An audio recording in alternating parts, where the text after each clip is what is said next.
Imagine all your audio entertainment available in just one place. That's what the Audible app is all about. With Audible, you can always find the best of what you love or discover something new. Audible has an incredible selection of wellness titles and originals, like The Light Podcast by Michelle Obama, Work It Out by Mel Robbins, and Confidence Gap by Russ Harris. Membership includes access to Audible originals, podcasts, and tons of audiobooks that you can download or stream as much as you want. And as an Audible member, you can choose one title per month from an ever-growing catalog of titles to keep. The Audible app makes it easy to listen anytime, anywhere, whether you're traveling, working out, doing chores, wherever your day takes you. New members can try Audible now free for 30 days. Visit audible.com/motivation or text motivation to 500-500. That's audible.com/motivation or text motivation to 500-500 to try Audible free for 30 days. The weather is cooling down a bit. The leaves are starting to fall. Yes, it's that time of year again. Football season. And we all know the best part of any game day traditions are the ones that involve food. There's nothing like having everyone in your game day crew coming together to bring their best bites and argue over whose family makes the best chili. And while there's no need to mess with the perfection of game day classics, like a freshly grilled Oscar Mayer hot dog topped with Heinz ketchup and mustard, it's always fun to step out of your comfort zone and get creative with your recipes. Because there's nothing more fun than adding to your list of game day traditions, like making a creamy and delectable queso dip with Velveeta cheese that can be eaten with so much more than just chips. Now is the chance for people across the nation to find out whose game day eats reign supreme. It's your turn to show off your tasty game day food traditions. Go to www.gamedayfoodtraditions.com to share a photo of your game day food tradition to enter to win $10,000. Once again, that's www.gamedayfoodtraditions.com to enter to win $10,000.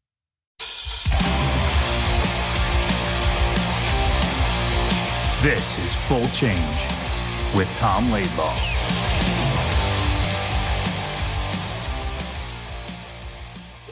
And here we go. All right. So what time is it now? Hold on. It's 7:01. 7:01. Started. Yep. We were supposed to start the podcast at 6 o'clock.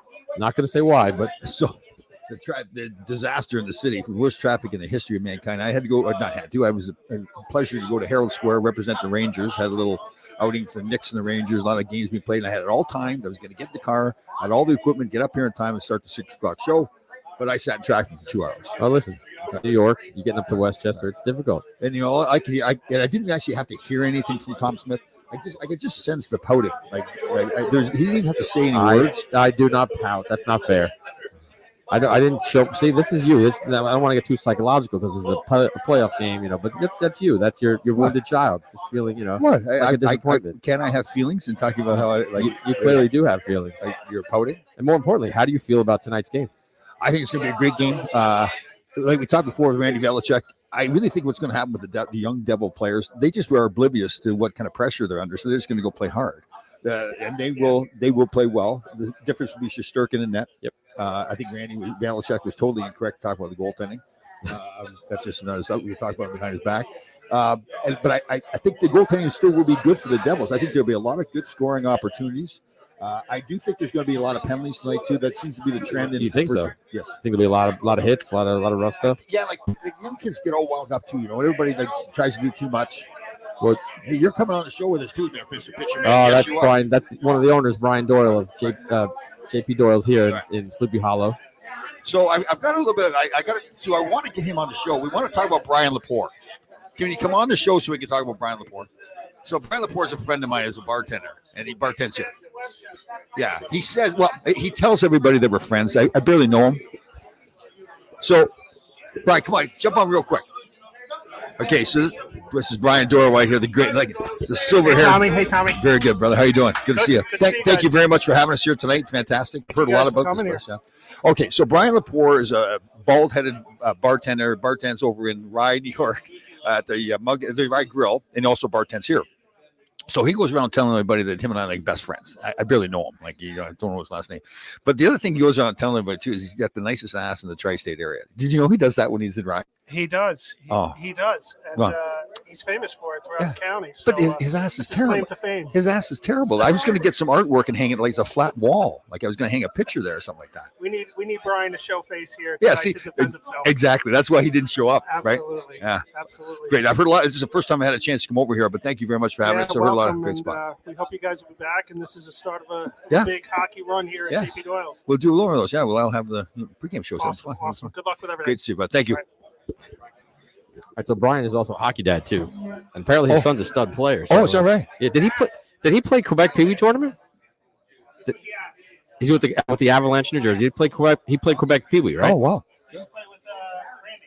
Oh, so he played with our friend Randy Velishek. So there we go, full circle. Yeah. Who They thinks got- that the goaltending is even, by the way? Randy I know, yeah, Velishek. what was that? You're getting ripped on here, Randy Velishek. You can't defend yourself up in Montreal, but yeah. I should be hard on myself, too. I should have ripped into him when he made that statement. I was too nice to him. Yeah, you went along, like Yeah. you know. Oh, sure, because you're a nice guy. Yeah, exactly. Yeah, yes, definitely. But we're at JP Doyle's in Tarrytown. Well, in Sleepy Hollow. Let me correct myself. We got a great crowd. We got a lot of FDNY and NYPD here. A lot of Ranger fans. Yeah. We haven't found a Tom Laidlaw jersey yet, I though. know. You know what it is? It's like it's a rare item. It's It like is. There's I know, but there's one. There's one in Greenwich. There's actually In two. True Grit Studios. There's actually two of them. There's- Oh, that's right. There's one hanging on the wall, There and are I've two- got there two are other two. ones. Yeah.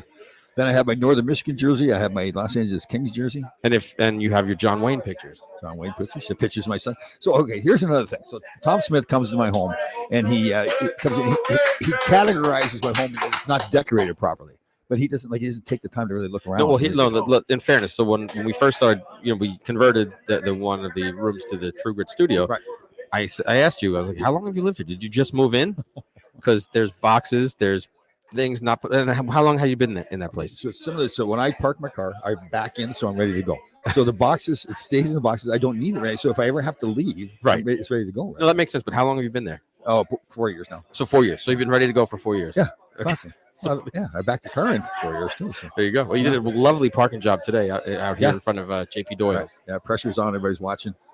Backed it right in. So we're going to talk to a lot of people here, a lot of fans. We're gonna probably watch along as the game happens.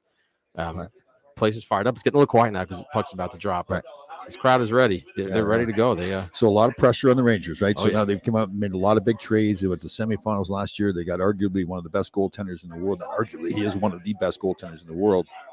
And he's still young, but there's a certain window to have Sure. him. So there's pressure to win when you've got a good team like this is. But now, so the Devils finished ahead of the Rangers in They the did. standings. So, and again, I still think the Rangers are going to win. I think it's going to be a 7-game series. I think it'll be a low-scoring series because of the goaltending. But the thing is, the Devils they're young. And I remember we talked about this with Randy when my first year we went to the semifinals. And I remember thinking there was no pressure. I didn't feel like there was pressure at all. because is it safe to say that your Ranger teams with the Flyers and the Islanders, you guys were never favorites? Right, that's true. And especially that year, then you mentioned they ranked the teams 1 through 16. There's only 21 teams in the league. We were, I think, 5th to 15th, 15th, right? Is that what it was? Yeah. You're up there. So yeah, there's certainly no pressure on us. Then when we went out there and won one of the games out there on the road, and we had the big brawl. So it was. I remember feeling too like, okay, so now we beat the Kings. Now we're going to play St. Louis, another good hockey team that was really favored to go do something in the playoffs. And I remember still, we were just like, hey, let's go. We beat up the last team. Let's go beat up the next team. Now, St. Louis had a tougher team. Brian Sutter was on that team. Yep. Brian Maxwell, all those guys. Bernie Federko, Yeah. who cut me from the Professional Roller Hockey League. Just want to throw that out there. Thanks, Bernie. That's the claim to fame, actually. That's one of them. I think that's his claim. That's what he said in his Hall of Fame speech. Is that right? So Well, let me ask you this. So in '86, you guys played the Flyers first round, Yep. right, and then the Capitals. You were underdogs in both series, Yeah, right? definitely. Yeah, and I was Ted Sater. So as much as I pick on Ted Sater, he did have us prepared for those teams to play them. And John Beasley played fantastic too. Yeah, I mean the rest of the guys did too. Had some other good players, but Bob Beasley- Brooke played great. Brian McClellan. Yep. Yeah, a lot of guys stepped. Yep. Mark Osborne. Yep. But what happened? Was that just Patrick Waugh? Just was Oh just yeah, too we good? got to that. He was. So we played pretty well. We could have beat them, but he was just unbelievable. Yeah, he was good. That and, one and that starts to get in your head a little bit too. When you know the goaltender's good. So now you're trying to pick corners and you miss that. I don't, but I mean other guys would shoot into his chest because you just want to make sure you hit the net. So it was, but that was a great run too. It's so much fun when you're in the finals or going on the way to the finals, trying to get to the finals. It's fun because less practice time. You don't have to. Maybe you'll practice a little bit to loosen up.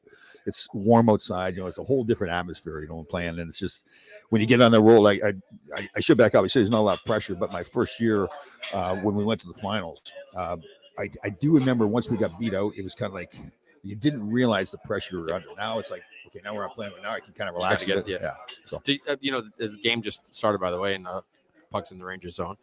I wanted to ask you because the Rangers are staying. They're treating this like a true road playoff game. They're staying in a hotel in Jersey. Yep. Did you guys, when you played the Islanders, did you just go home, or did you stay in hotels? They mixed it up a lot of times. Like the night before, especially, we would stay in the hotel. Not as much the night of the game. Obviously, if we played 2 games there, we would stay there. Sure. But the Islanders, when they were winning the cups, they would stay in the hotel the whole time during the playoffs. Like for 2 months, they stayed in the hotel. I mean, I guess they could go home and see their family. Lamoriello does that with the Devils too during their run. They stayed in the hotel, even for home games. They stayed in the hotel. Yeah, totally. I guess the theory is they wanted to get them away from all like kids running around. But I've always looked at it too, and obviously it worked for the Islanders. But one of the things you learn, like people obviously, well, if you're playing in the Game 7, the playoffs, do you prepare differently than other games? Do you? No, we don't. Have you played in the Game 7? Yep. Who'd you play against?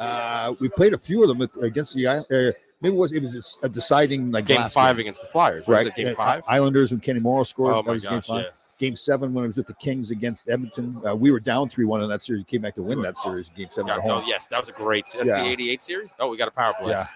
So but the thing is, you don't prepare any differently because if you start changing things up, now you're getting away from your process. I mean, it's hard for people to believe sometimes that you can't do the same thing. Well, you guys are incredibly superstitious as a species, though. Yeah, you know what is funny? Like, I don't think you're wrong in saying superstitious. We just viewed it that we have a process. Right. And you stick with your process, which is superstitious. Yeah, it really is.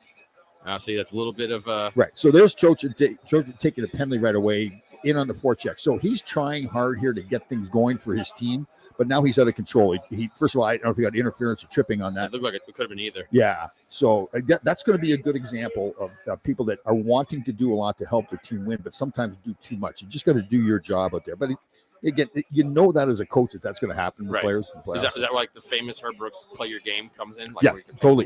Stay on your game. Totally, absolutely. Because you probably want to run someone through the boards as soon as the game starts. You do. Yeah, and that's what happens. Like so.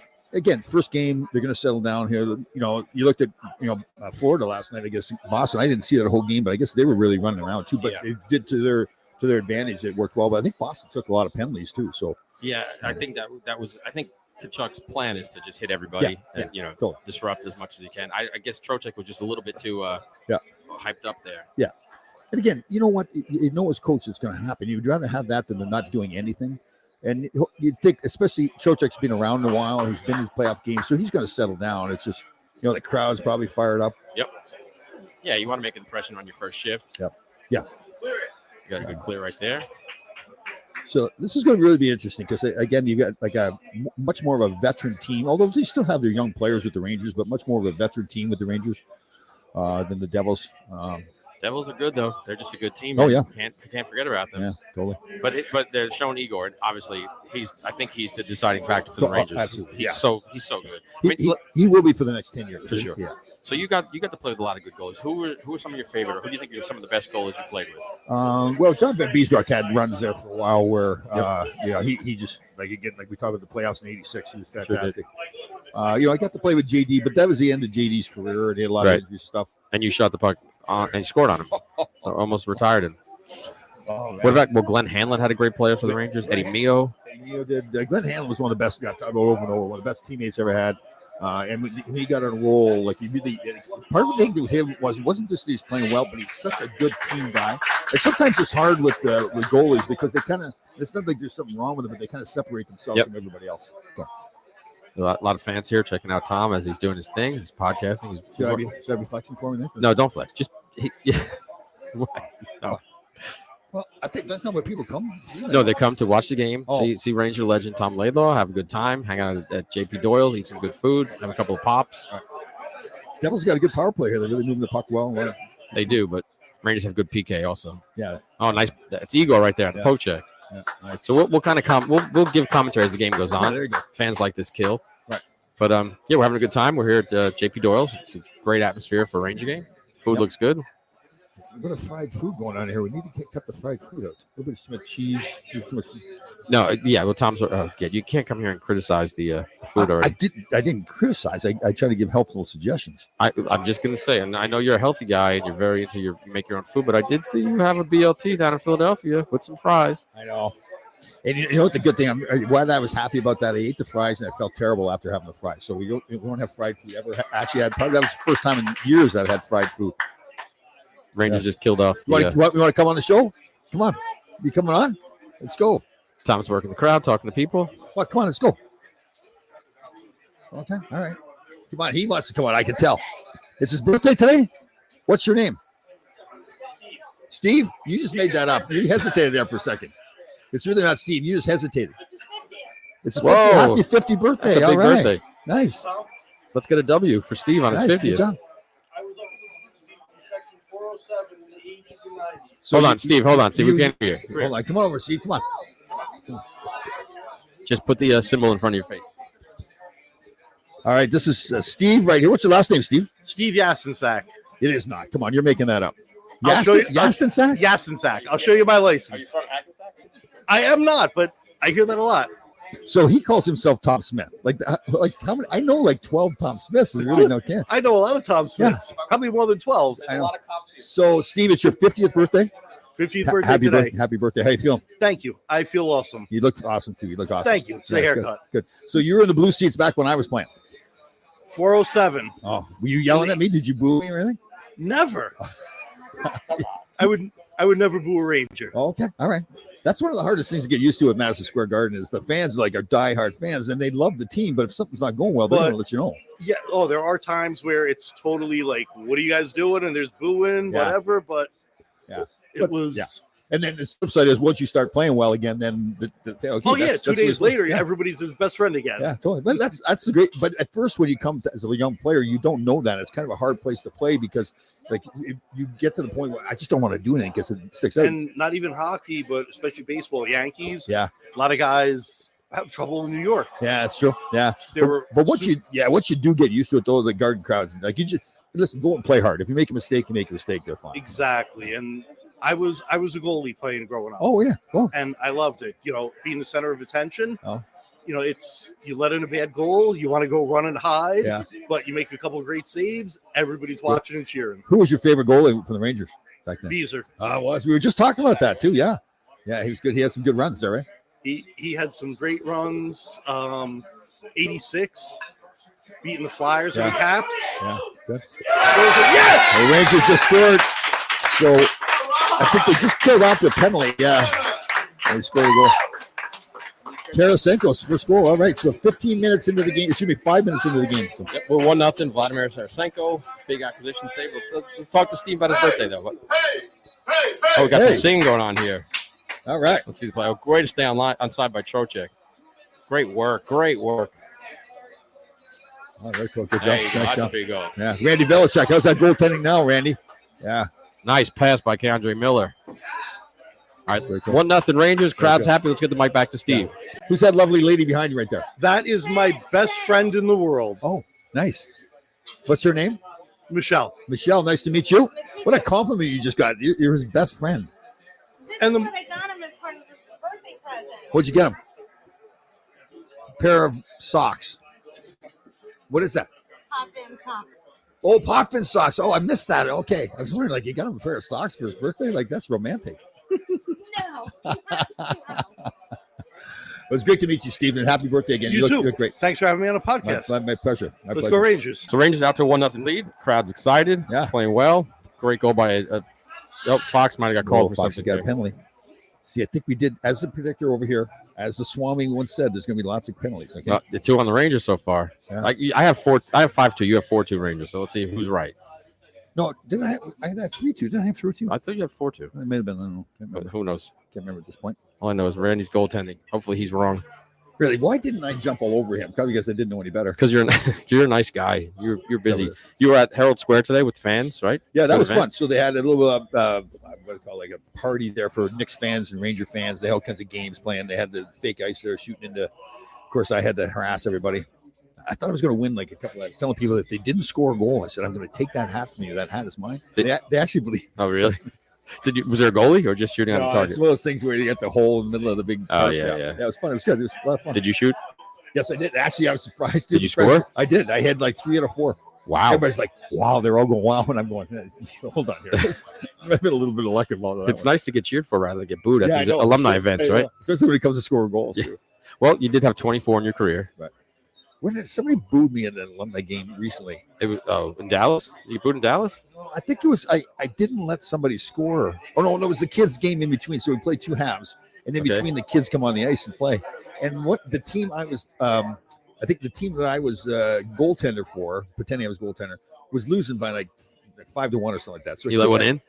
I know my team was losing. Right. So a kid on the other team tried to score, and I thought, well, I'm going to stop him because it's already 5-1. Okay. Well, yeah, that's fair. So they booed me. You crushed that kid's dream. Yeah. He was like, I could have scored at the Garden. I know. Why didn't Mr. Laidlaw let me score? Well, they'll say Tom Laidlaw stop my breakaway or my goal scoring chance. Yeah. Let's see this penalty on Fox. Think it's legit? Jesper Bratt. He reached for him, but that was pretty. But you know what? That is by the letter of the law. That is a penalty.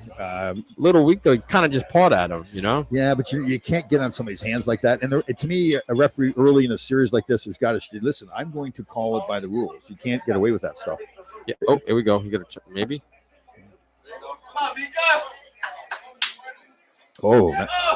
Big save by Vanacek. Good play, man. So when you guys had series, they rotated refs through, right? So you wouldn't get the same ref for. Yep. And we talked to one of your favorites, Kerry Frazier, recently. That's right. He was that was good. That was great to talk to him. He was a great ref. That personality he showed on the show. That's how he was when he was on the ice refereeing too. We really got to spend some time with him. People can keep an ear out for our full episode with Kerry Frazier as well. This should be coming out shortly on the Full Change podcast, available on all podcast platforms. Please leave us a like and a review. Subscribe if you can, and we'd love to have you listen. Where are we in Spain now? We dropped in Spain. Yeah, we dropped a little bit. We're on the U.S. charts. We're pretty good, and we're Spain. We were number 1 for a while. Right. And then over in China, aren't we, like Barry Beck's over there? I think we're in Hong Kong. I think he's listening to us. Right. Great, Bubba. I'm glad he's doing better too, Bubba. Yeah, I'll tell you what. You talk about a playoff performer. Like, imagine playing against Barry Beck for 7 games, like him pounding you. Oh my God, that must. What are you looking at? You're staring at all the French fries.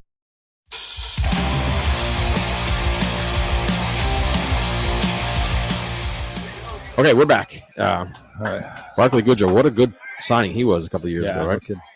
I tell you, that's a great subject. Like Chris Drury, again, John Davidson, and I can't remember his name now, the GM there before. Jeff Gordon.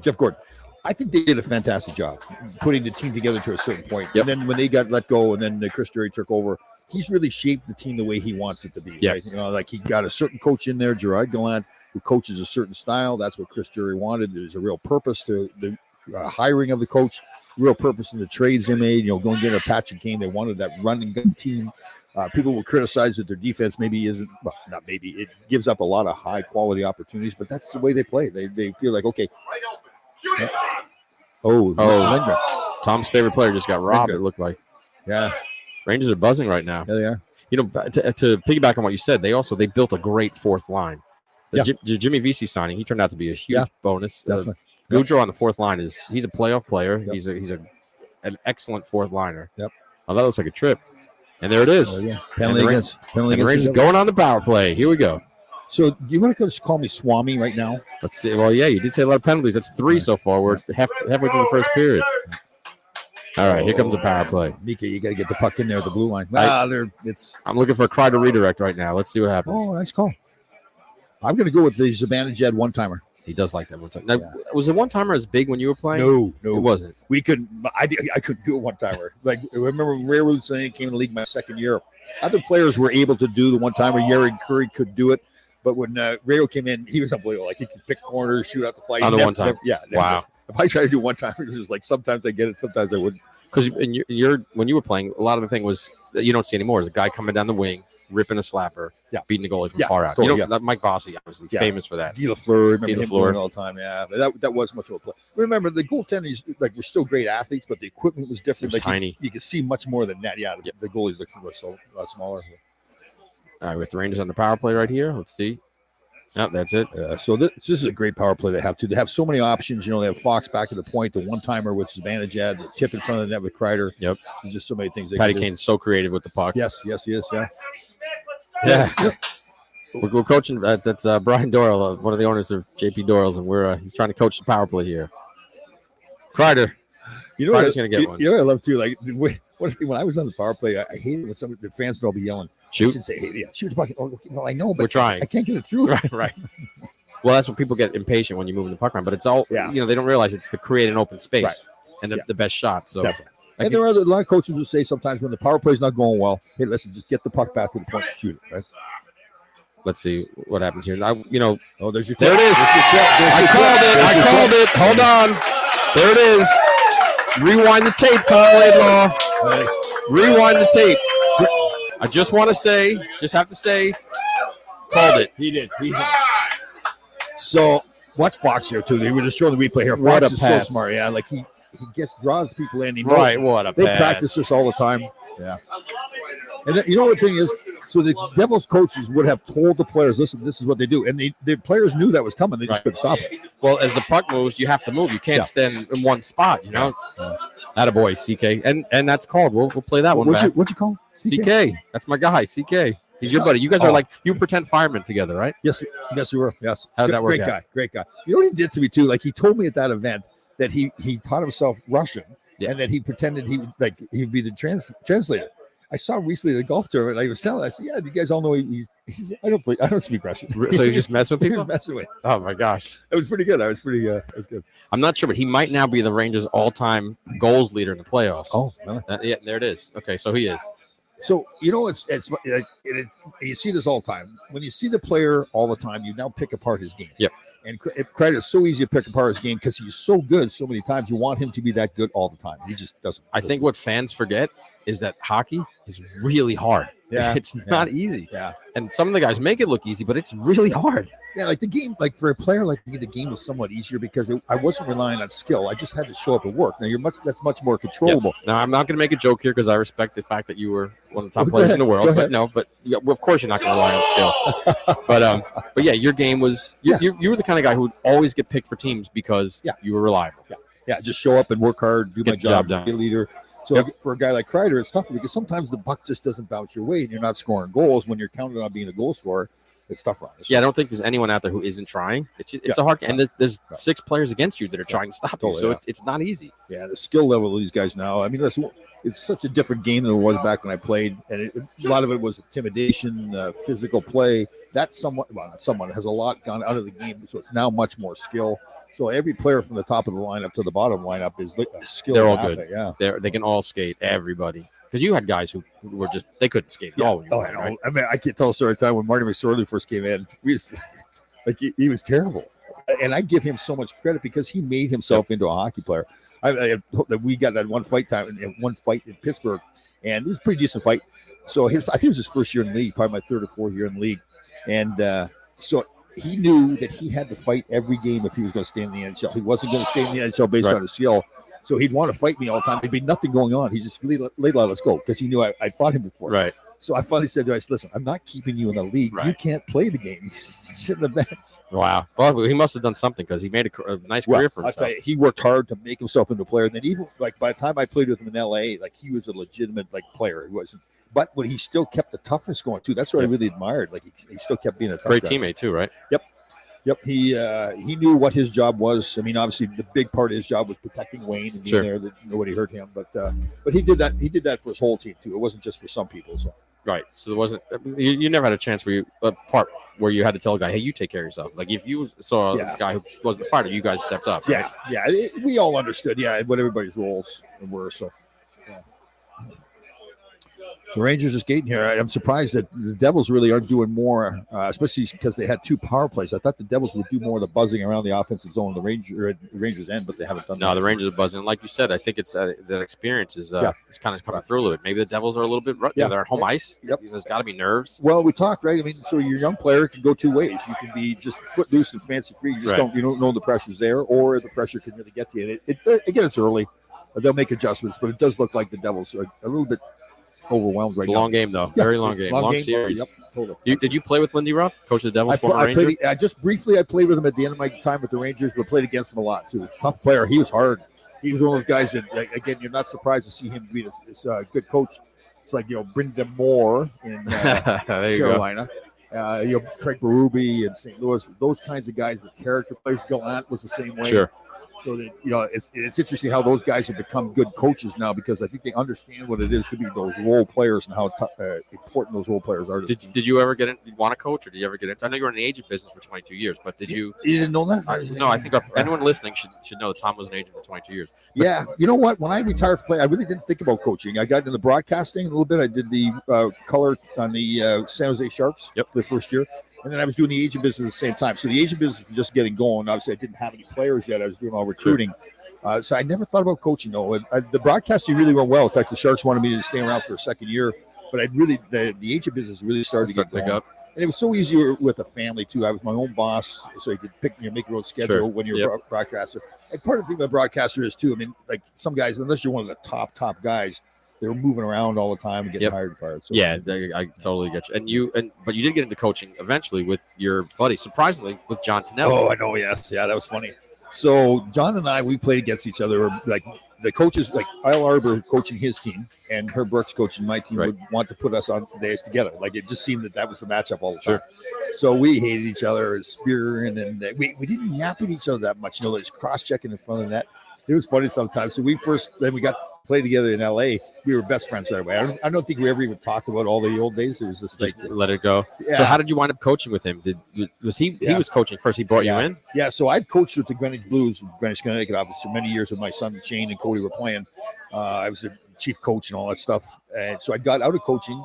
John had two sons. His youngest son was going to be playing his last year before he would go off to prep school. And it was a highly rated team. It was the Westchester Express. And they were like nationally ranked, like 5th or 6th in the world, in the country. And so John wanted to have this big last year. I had known a bunch of guys who had coached against John and referees who had refereed John. And they would come to me and say, like, you're friends with Tonelli, right? And I go, yeah, why? He says, he yells the whole time. Well, I think he told us that on the episode that people will hear when it comes out with John. But he said he was kind of a yeller. We went for our first meeting. He said, let's get together, talk about you coaching with me in my last year. I said, yeah, I'd love to. It'd be a great thing. So I thought I would go sit with him because I never watched him coach. Right. And I would say to him, like, and he'd tell me, oh, I don't yell that much. And I said to him, I heard you yell a lot during games. He goes, yep. So you're the voice, the calm voice of reason on that. Right. So that's a great point. So I would coach the defenseman. I want the defenseman to calm down and think the game, and not be running around. To John's credit, the way John played, it was go. Yeah, that's the way he 100%. wanted before his play. So we would we wouldn't really talk to each other that much because he'd be yelling the whole time, and I'd be trying to calm the defenseman down. And there's a couple times where it's hilarious. So a defenseman would make a mistake, and John would lose his mind. He'd come running, kind of almost like running down to our end of the bench, and I'd stand up and put my hand block him. Good cop, bad cop. Oh, it was funny. The parents used to talk about it because they watched the other side. It was pretty funny. But, I total respect for him. He was really hard on the kids. There was one game, I'll never forget, we played a game up in Toronto. Oh, wow. You did some traveling. Yeah, it was serious stuff. The national championships was out of Scottsdale, Arizona. So, wow. So when we were in Toronto, we had a game where a bunch of kids were sick, a bunch of kids were hurt. I think we only had like maybe 7 or 8 kids to play. Okay. And this, again, it was a Toronto team we're playing, a highly ranked team. And I thought, John, we got to take it easy on these kids. But he took the other approach. He said, no, I want to teach these kids that they can fight through things, that this isn't perfect, but they can fight through it. Full throttle. Oh, and I give credit. We won the game. And the kids that played in the game learned so much from it. That they listen, no, it isn't perfect, but we're going to fight through it. And actually, it was a great lesson for me too. It was a great lesson for me as well. And I told him after, I said, "You're right. I would have been easy on the kids. I would have missed an opportunity." And did he flex and he say, "Well, I know I'm right because 4 Stanley Cups." Did he ever use that on you? He would talk like that. Oh, really? Yeah, he's got that little. No, so hold on, we got to. Go ahead, sorry. Yeah, he's got that little. I mean, that's good. Like he's a confident man because he's accomplished so much. Yep. And again, talk about probably. Well, I'd say more than anybody I played against or with. Probably got more out of his career with just pure heart and skill and less skill. So no, he was good. Yep, absolutely. And a good friend too. Like he's been successful after the game. He's gotten the title insurance business, really done well. He's got a beautiful family. Yep. And there's a great episode with him coming up on Full Change Podcast on all podcast platforms. Keep an ear out for it. Should be dropping soon. That's good. Yeah. And we have a lot of great episodes with some classic legends that you'd love to hear from. Just got some guys you've heard recently, some guys you haven't heard from in a while. Yeah. And hopefully you guys love what we're giving. Here comes some rough stuff now. Here we go. So whenever they're in the crease here, I didn't see what happened, but you would assume that they went after Shesterkin. And if I'm coaching the team Yeah, you got to bump. You got to bump him, even right? if you take penalties, we want you to bump Shesterkin. I don't think it's going to work, but you have to try something to get him off his game. Yep, he's pretty calm though. I know, right? Yeah. So we'll see what happens here. The replay. Oh wow, he save. just made 2 big saves. Surprised you kind of lost that rebound. I don't know what happened. They did.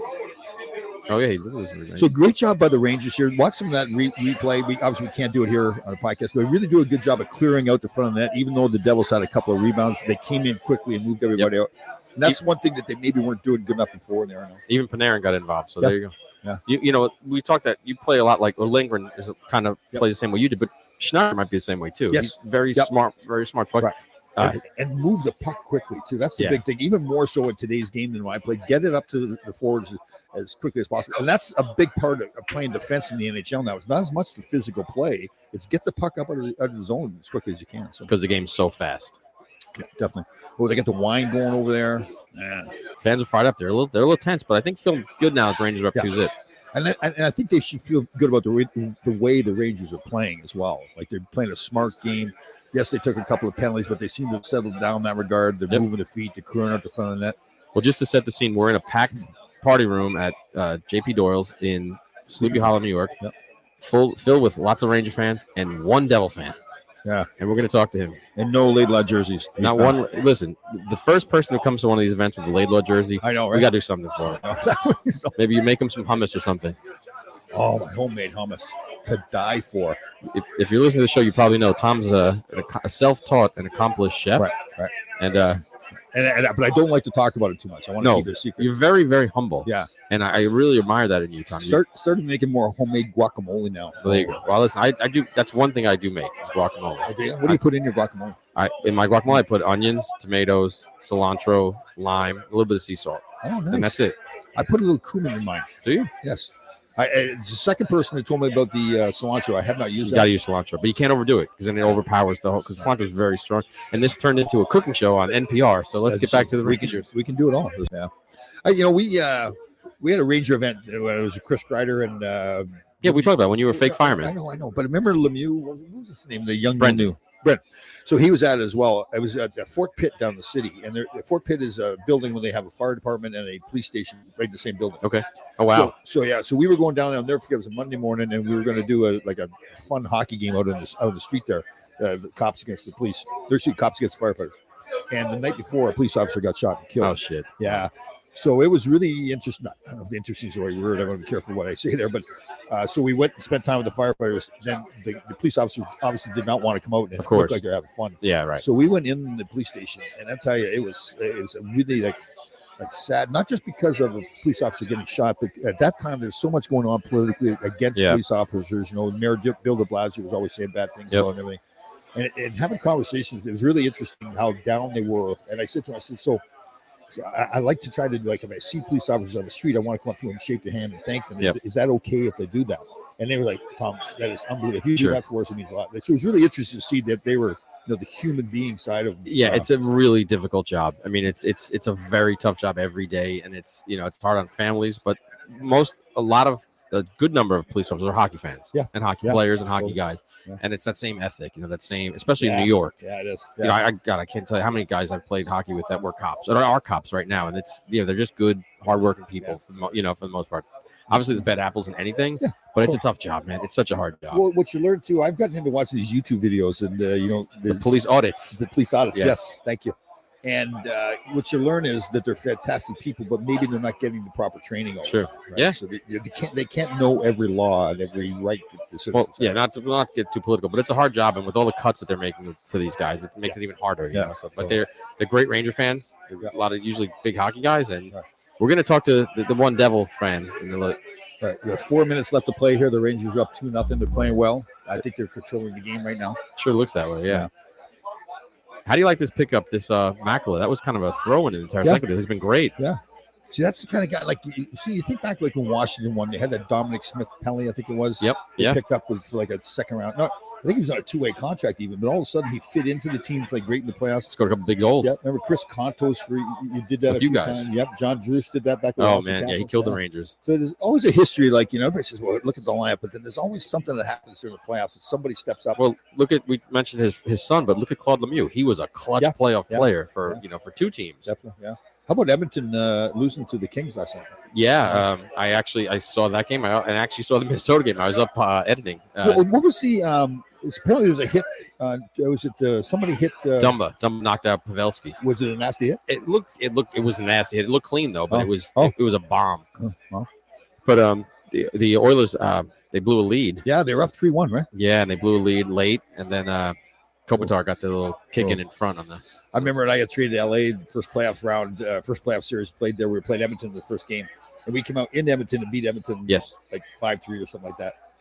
Next game, they just turned it on. Oh yeah, it was like it was almost like the worst thing we could do was beat, because now they're going to. How many did Wayne have that night? Oh, I don't know. I was like 8-1 or something like that. We feel so good about it. Like the coaches came in before the first game. They said, "Here's a strategy you got to have. Defenseman, you got to hold Paul Coffey in the zone. You got to hit Wayne Gretzky." So we do all the things. We win the game, and we feel so good. We got this, guys. Yeah, we're gonna get. Come on, it just destroyed us. You just get pumped. Oh God, for 8. Wow. Yeah, it's so demoralizing too, because you're. Oh, that's big save. Big save. Especially late in the period like that to come up with a big save, good scoring opportunity. Sure. You know where he plays too? It's like, for me, when I watch him, he's so certain about his game. Like you feel good as a player because he doesn't ever seem like he's just out. He's wild and making saves. He's in control. Under control. Yep. Under 2 minutes to go here. Did you now a lot of Does it really deflate a team when you give up a late goal in the dying seconds of a period? Because I think if you played, I think especially if you had a good period and you've done so many good things, and all of a sudden now they score, I think it does affect you. It's not something you can't get over. It shouldn't destroy you, right? But you go, oh, God, we played so good, guys. And we could have if they score here, they could have had a 2-0 lead, and now the Devils make it 2-1, so it's a closer game. But sure. It just was Shesterkin, man. It's funny though, Tom. When we had Stefan Matteau on the podcast, he mentioned that they weren't nervous after they gave up that goal to to tie the game. He said they just said, all right, we're going to get this. Well, another penalty. Rangers taking another penalty here. Ooh, late in the period taking a penalty. That's 3. Yeah, listen, I did call Kreider's goal on the power play, and you did say a lot of penalties. Yes. That's 4 penalties in the first period, so that's a pretty and 3 on the Rangers. Right. And kind of somewhat, I didn't see this one here. I think this is a high sticking, but a lot of them like reaching and grabbing and hooking and holding. And again, that's what the coaches are going to say for those kind of penalties is move your feet. Oh, Schneider. Oh well. Schneider, I took about 6 penalties all season. Just took that was a high stick. Nice elbow. I don't mind that though. Like I saw, like it's at the start of the playoff series. You want to let him know that he's going to pay a price. Sure. He did. No, Gallant doesn't like it. They're trying to put Truba in the box, I think, and it was Schneider for sure. Yeah. Ooh, Gallant, look at that stare. He was like that when he played too, man. He was a tough player. Tough. He was an all-star player too. Yeah, he could do it all. He was, Steve Eisenman's winger. And, yep. The one year was him, Eisman, Probert, right? That was their line. Yeah. Schneider does not like it. It's one of those ones where, I guess the old school guy like me would say, "Hey, that's a good hit." Yeah. But in today's game, that's a penalty. Yeah. Oh, look at that. I think he clipped him with a stick, but it might have been maybe I don't know what they're arguing about because we don't hear the sound. We just hear the crowd here, and we have a great crowd here at JP Doyle's. Yep. So now we're like 1:15 to go in the period here in the Rangers zone, killing a penalty up 2-0. So again, to me, this is a big moment in the game. It's important that they kill this penalty, get the puck out, and that's why Shesterkin is so important here. I'm assuming he's going to make some big saves. We'll see what happens. And this is your time to be out there. This is your time to shine, Tom Laidlaw. I know, guys. I love this. Herb used to come to me. Here we go. Yeah. Go. Is this CK? Is that CK? That's CK. Let's go. So go back. You said Herb used to come to you, and so he. And Herb is Herb Brooks, the legendary coach. So he'd come down these kind of moments, and he'd come down and kick me in the rear end, like literally kick you. Yeah, and he'd go I won't use that language, but he said, "Get the F out there." Like he I didn't understand what he was doing until later. Now I understand. He wanted to show me that I don't care if you're hurt or not. I don't care if you're tired. You're the guy I want on the ice. It really boosts my confidence when he do that. So he was just assaulting you, like I know. like spurring a horse. Yeah, exactly. It's true. Get out there, horse. Like I don't care if you're good or not. Like I didn't understand, but all I knew was once he did it to me, I'd fly over the boards. I was so fired up. Go through a wall. Yeah. For him. Oh, it's just incredible. Because again, I knew he wants me on the ice. So again, Rangers doing a good job pulling penalties. Pulling penalties. Oh, you'll get there. Killing penalties. They're pulling the penalty. They're pulling the penalty. All right. Well, 6 seconds left. Great first period if you're the Rangers. Yep. Ooh. No, that looked like he kind of embellished that a little bit. Yeah, no kidding. Looked like Schneider just lifted his stick up. Yeah. Well, he sold it well. Yeah, he did. Yeah, he's not. If he got hit like that, there'd be more blood coming out of his nose. Good player. 40 goals this year. Yeah. Timo Meier. That was a good pickup by them, right? Oh, yeah. They got him from San Jose. He was the guy at the deadline everybody wanted. Oh. Another of the Swiss hockey players like Hischer, who are they have a great program now, developing some good NHLers. Right. And that never happened in your day, right? No, there's no Swiss players at all. There was only Canadians, Americans, Russians, some Russians. Russians were just starting to come in. A lot of Swedes were coming in, Finns. Very few Czechs, right? Yeah. I tell you, the Finns and the Swedes are great guys, too. The guys like Jan Eriksson and Ray Russelainen and fun guys. I'll never forget Ray. Ray came in for the first 2 months, and we thought he couldn't speak English at all. We went to the bar and had a few cocktails, and all of a sudden he could speak fluently. I just don't like you guys. All right, great first period for the Rangers. They're up 2-0. Trocheck's getting a little salty, which you like. You want out of him? Yeah, definitely. Keep it under control, though, right? Keep it under control. All right, we'll take a break, and we'll talk to some of the fans. Great first period. Fans are happy, and we'll be back. So we should talk to our listeners about Celly Salt. What a great product. You use it all the time. And it's one of the reasons I'm such a great cook, because Celly Salt, that's right. Celly Salt comes in 3 flavors. It's created by 2 hockey moms. Yep. I personally tried this salt, garlic, and pepper mix, and oh my god, on a bagel with avocado, it was amazing. Right. So it's Pam Auger and then Lou Cannon. I like to call her Loose Cannon. Great people. So they develop their own salts. They make it out of their own garage. They package themselves. So they're good, and they're real go-getters too. They're fun people to be around. Yeah. They have Celly Salt. They have the pumpkin hot spicy salt, which I haven't tried that. Yeah. And then they have the chirpin herbs. It's a great product. Our listeners, if anyone wants to purchase it on their website, cellysalt.com, they can use code FULLCHANGE. You get 10% off. I know use it all the time. And it's lower sodium too, because you use regular salt, it's just salt. So in their mixture, there's salt, pepper, and then whatever else. They put garlic in it or else paprika. Wow. Yes, that was a hard one to say. Yeah, love it. And cellysalt.com. Use the coupon code FULLCHANGE. Paprika. There you go. All right, we're back. Good. Now the place is about to explode. So the Rangers have scored, but now they're reviewing it for a high stick. They're still in the power play too, right? Or did it just end? I think it ended. But if this is allowed, this place. Yeah, this will. JP Doyle is going to go nuts. But Gallant doesn't look happy. Yeah. So there's 3:52 left in the second period here. Okay, they're showing the replay here. Lafreniere's in front of the net. They're saying he. Oh no. Oh, is it Hedel or Cock? Yeah, that's high stick. I think it is. So again, the old rule used to be below the shoulders. Now it's the crossbar. Well, you famously remember Don Maloney's game time. That was a goal. You know, the problem's going to be here is, have they got an angle? Oh, here he comes. Yep. Oh, deflated. Yeah. That was a close one, too. That was close, yeah. But you can tell by Gallant that he saw the replay. He agrees. Yeah. Too. He wasn't too happy. Right off the bat, he knew. Yeah. Rangers are playing well, though. I tell you, they really I'm pleasantly surprised how much they're taking it to New Jersey. Now, New Jersey's playing better, so they were just showing is it Hedel or Lafreniere? Oh, it hit both. Did it hit both sticks? Yeah, it looks like it did. Yeah, Lafs was definitely high. Hedel's looked like it was good. If he did touch it. Yeah, that's pretty cool. Double hit. Wow. Yeah. All right. Cool. Well, all right. 2-0. Rangers still on the power play. You're right, Tom. Right. They're still there.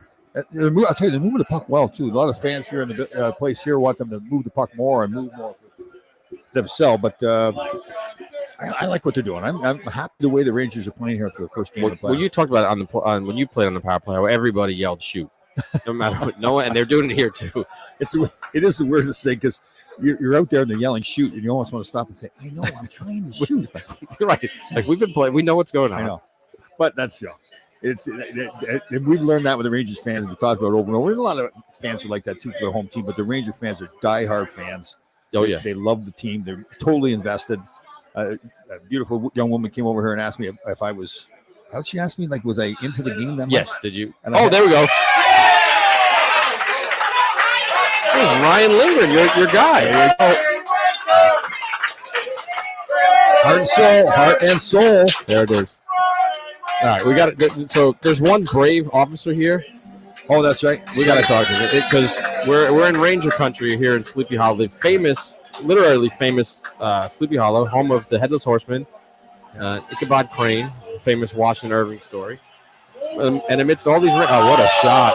Nice play. Just a I little taught him flip. that. Just the way I played. Exactly the way I played right there. Looks like Tom Lade. Look, Fox dishing. Hey, there's no way I would have made this play. Look at that shot. Look at he shot it right up there. Man. He had about 2 inches to get that Sniped puck in. That was excellent. Nice He play. sniped that top cheese and not known as a scorer. Yeah, that's a great play. For people to see that replay, the goalie had moved up against the post and left like about 2 inches beside the side of his head, and Lindgren shot it in that spot. I wouldn't even have tried to make that shot. That was good. This is all Rangers now. This is great. Yeah. Let's hold on. So as I was saying, we're here in historic Sleepy Hollow, New York, and among all these Ranger fans, there's one brave Devil fan. Yeah, Freddie. Hey, Fred. Freddie, come on, Fred, let's can we go. talk to you for a Get second? over here. It's 3-0, Freddie. It's 3-0, Freddie. Come on, Fred. So Yeah, he's coming over with his beer. Fred is NYPD. He's got his What do you sandwich and everything, and he's got his beer. He's drowning his sorrows right now. Not over yet. I'm going to give you this mic, Fred. What do you got? A little pastrami there? Oh, nice.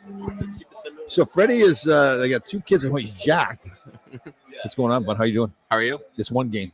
It's just one game. It's one game. It's early. So Freddie, tell us again where you work. NYPD. One of the union reps for the Bronx. All right, good man. It's Jack, Devils fan too. fan. And again, so Sorry. how did that happen that you're a Devils fan? Played hockey all my life, and I don't know. I was a Ranger fan, Devil fan, but just gravitated to the Very Devils. cool. Very cool. It's good, man. And how old are your kids again?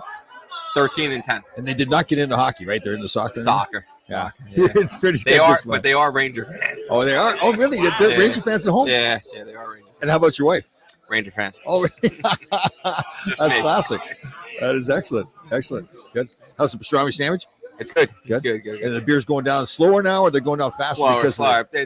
I'm got a stomach ache watching this game. You know what? I don't think it's the Devils seem to be overwhelmed. Like I always thought that either they're young and they're going to say like it doesn't matter, I don't care. They're taking a beat. Yeah. Happy birthday, dear Stevie Guasnidiak. Whatever it is. It's not my birthday. Yeah. No. All right, good. Well, Fred, it's great to meet you. I You guys know we get to go out and meet a lot of police officers, and we want to thank you for all you do in the community and helping I out. appreciate it. And then listen, you guys, Rangers by heart. Right. And it's not over yet. Listen, the Devils are not playing as well as they can. I know that. So this long story. looks bad. Yeah, it does. All right, brother. It's great to meet you. Thank you, Thanks guys. for coming by. Appreciate it. Yeah, my pleasure. All right. Thank you, guys. See, very classy Devil fan. He's taking I his know. lumps right now. Yeah. It's a long series, I though. know.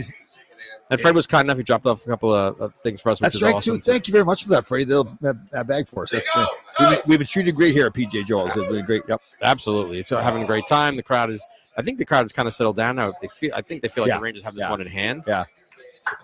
But it's always fun, like being around Ranger fans watching the game too. Like they're so invested in the game. Yes. It's like, oh man. Well, we were talking to Nikki Bell earlier, and the other owner, Brian Doyle. And Brian is look at Brian. He is fixated on this. He's ignoring everything that's going on, and just staring directly at the screen. Yeah, totally. Yes. You got this, Brian. I think you're okay. Met some great people today. Yeah, great the Ranger fun night. fans. Yeah. A lot of police officers. Yes, definitely. I've got to. I will not try to get in the city during the day. I've learned my lesson and come back up here. Oh, that's okay. And I think we're going to do a few more of these during the playoffs because this going to hopefully this will be a long run for the Rangers. Yep, it should be. Maybe it'll be a good luck charm for the like fans. I tell you, like we talked earlier, if it's not a long run, I mean, they at least have to win a couple of rounds with this team. But that's going to be a tall order. There's so many good teams here in the East. The East is nasty. Right, so that's the thing. You look and say, okay, all they've done with the Ranger team, going out and getting Patrick Kane and having Shesterkin in the net, and let's say, okay, you win one round, you lose this round. I mean, it's going to be viewed That's as a disappointment. That's a failure. Right. Absolutely. They got to get to the finals. Yeah. They have to do better than last year. Yeah. And that's a great compliment to the organization that's where they're at, because it was only 4 or 5 years ago that they said they're going to retool. When the letter came out, yeah. And look where they are now. I mean, it helped that they signed Panarin. Yep. But Trouba was another big signing. Yep. Yeah. And they just built a great team. Yeah, they really did. And Shesterkin being the player he is, I mean, there's some luck involved in that. I mean, goaltenders, you just never know for sure, but still they picked him. They developed him properly. They kept him in Hartford for a while. That's the thing. I think that's a big part of it, too, that they really didn't just force him in there. So. And Drury's had a couple of really good deadlines this year and last year. Yeah, definitely. Getting Tyler Mott back was kind of under the radar, too, because, he complements that fourth line. Yeah. So, what I really like with what Drury's done is he knows the culture of the team that he wants, and he intentionally went out and built it. Again, we talked about this before. Intentionally went out and got a certain coach that was his kind of coach. Yeah. And then he wants them to play a certain way, and they're playing that way. He's a winner. I mean, he won the Little League World Series here, in Connecticut, I know. and he won a Stanley Cup. So yeah, this is Rangers again, like you said. You have to go through probably Carolina or the Islanders, and then probably Boston. I mean, it's a tough road to get to the finals. Yeah, definitely. But they're built for it. Yeah. And I tell you, one of the keys that they learned this last year too is to not let the series go for 7 years, right? Right. You just get tired or get worn down. I mean, one series is okay, but you start doing a whole bunch of them. Well, that probably killed them too in 2014, right? They were exhausted, and 2012 as well. Yeah. When they got to the Devils, they had played 2 7-game series. Yeah, and I tell you, the year they went against LA was 14. I really thought they should have won that series too. Absolutely. I thought they played better. Yeah. That game was closer than the 4-1. The series was. A couple of bad bounces early, and bad calls, and things might be different. Definitely. All right, here we are. We're back. We're surrounded by great Ranger fans. We're going to talk to young lady Tracy Pritchard here. So here's the microphone, Tracy. Actually, Tracy just had a birthday recently. Yeah. Tracy just had a birthday recently. What, 25? I am. Oh, I wish I was 25. Why? 25 plus. Really? Can we just go that way? Okay, perfect. 25 with a plus sign. Good. Now, you've got 2 of your sons here today. I do. The 21-year-old just got back from Nashville. He did. A little hungover. He is half dead. I'm sorry. He wants to live there. Oh, it's all right. Like Nashville. He called me and he said, "This is where I belong." Oh, that's a party town. Yeah. So he had a great time. And you've got a total of 3 sons, correct? I have 3 sons. Yeah. And you're at the gym every day, eating healthy and all that. I do the best I can. Yeah, that's good. During the week, sometimes I had a couple drinks tonight. That's all right. There's nothing wrong with having a couple of drinks. As long as you get up in the morning and go to the gym. That's balance. Fine. Yeah. Trying to live my balance. Good. Now, you are a big Ranger fan. You got your Ranger T-shirt on. I do. Good. I do. Nice. So, what's the prediction here? Like, who's going to win? First of all, who's going to win the game tonight? The Rangers are up 3-0. Rangers. Okay. 100%. Right, then who's going to win the series? I'm going with the Rangers. Oh, yeah. I have to. You kind of hesitated there a little bit. Because I don't know why I hesitated. Okay. They're gonna. They run some tight games. I go to a lot of Ranger games. Oh, nice. And my nails, they're nail biters. Yeah, they are. I want them to, if they blow them out. But there are always some tight games, and those are the most exciting to go to. Yeah. So you work at Hudson, or what is it? What golf course you work at? Hudson National Golf Club. Shows how much I know about golf. We discussed this already that I am not a golfer. What's that? We discussed this already that I'm not a golfer. Yes.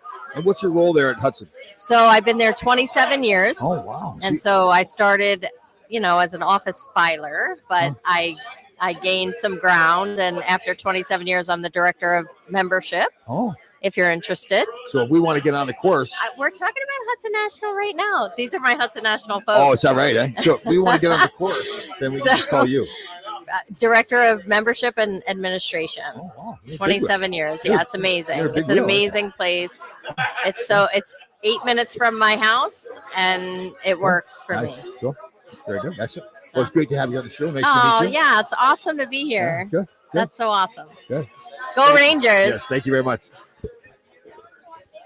Just got a lot of great people here at the show. Yeah, really. A lot of great fans people, who are very into it. Yeah. It's a great environment. Even our boy Freddie over there, his team's losing 3-0. Still Freddie, he's hanging in. Yeah. He hasn't run for the door yet. Gave us a little gift bag and everything. That's very nice of him.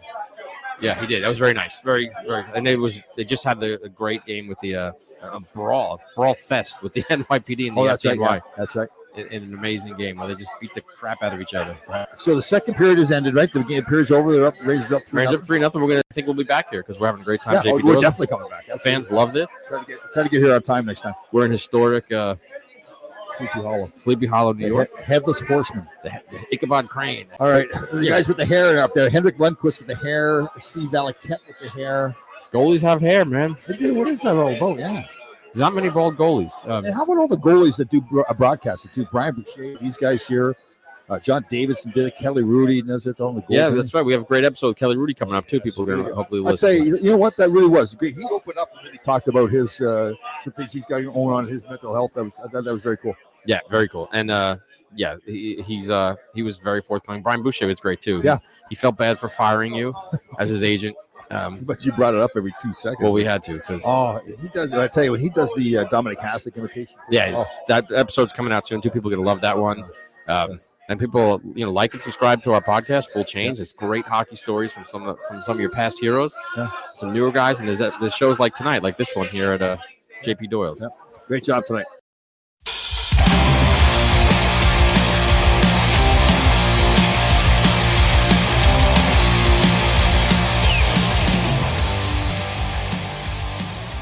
All right, Grasshoppers, thank you for listening. We had a fantastic show. We'll see you next time.